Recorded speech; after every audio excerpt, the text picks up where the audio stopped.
जनपद पंचायत रामचंद्रपुर क्षेत्र क्रमांक 20 महावीरगंज कनकपुर लुर्गी से लोकप्रिय सुख दुख के साथी मिलनसार 24 घंटा सेवा देने वाले जनपद पंचायत सदस्य इम्तियाज अंसारी जी को ब्लैक बोर्ड छाप पर मोहर लगाकर फिर से अपना बीडीसी बनाना है। अपने जनपद पंचायत में विकास की गंगा बहाना है।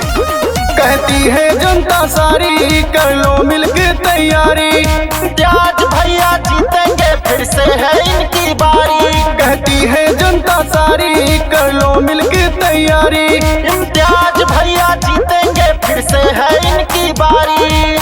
किसी के लालच ना बहकावे में आएंगे, इम्तियाज अंसारी जी को जिताएंगे। ब्लैक बोर्ड छाप पे मोहर लगाएंगे, इम्तियाज अंसारी जी को जिताएंगे। काम किया है काम करेंगे, जन जन का सम्मान करेंगे, झूठे वादे नहीं करेंगे।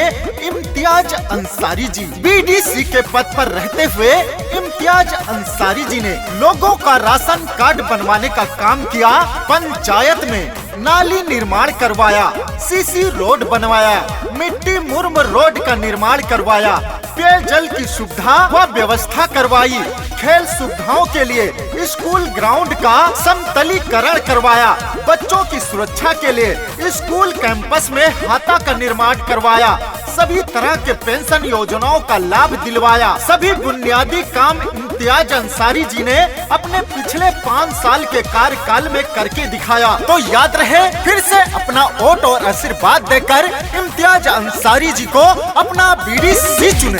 गली गली बिजली पानी सड़क बनवाए हैं, सरकारी सुविधा का लाभ सब दिलाए हैं, सरकारी सुविधा का लाभ सब दिलाए हैं। गली गली बिजली पानी सड़क बनवाए हैं, सरकारी सुविधा का लाभ सब दिलाए हैं। भैया मेरे बहना मेरे आपसे मेरी विनती, कोई विरोधी टिक ना पाए होने लगे जब गिनती। हाँ, किसी विरोधी के झांसे में न आएंगे, इम्तियाज भैया को फिर से जिताएंगे। ब्लैक बोर्ड छाप पे मोहर लगाएंगे, इम्तियाज भैया को फिर से जिताएंगे। चाचा चाची का प्यारा चुनाव चिन्ह है ब्लैक बोर्ड छाप, भैया बहनी का प्यारा चुनाव चिन्ह है ब्लैक बोर्ड छाप, गरीब मजदूर किसानों का प्यारा चुनाव चिन्ह है ब्लैक बोर्ड छाप। तो याद रखिए, पोलिंग बूथ पे जाना है तो ब्लैक बोर्ड छाप पर मोहर लगाकर भारी मतों से अपने भाई इम्तियाज अंसारी जी को अपना बीडीसी बनाना है।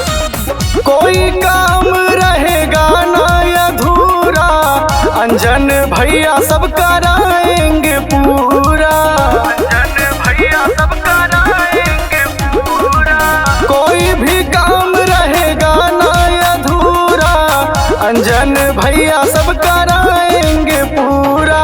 विधवा विकलांग सब पेंशन है दिलवाए, सरकारी सुविधाएं जन जन तक पहुँचाए। हाँ, किसी विरोधी के झांसे में न आएंगे, इम्तियाज भैया को फिर से